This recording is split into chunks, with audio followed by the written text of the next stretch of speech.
How many of you heard inside or you said, "Aw"? So awe is the sound of your heart opening.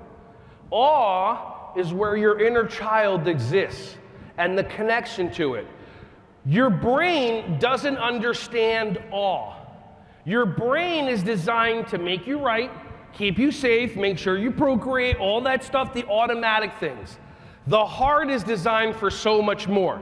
So as you watch this video, notice when I start talking, the awe goes away, and then the brain's like, oh, I gotta process. So notice how you feel, and then be present if you like this feeling, because again, this is a pattern interrupt video that if I'm having a bad morning, or something's going on, or I get somewhere late, or our TSA agent gets too friendly, or whatever it is, I need to put on a video real quick, and this is one of my favorite ones. Let's reconnect with this kid. And notice how you feel.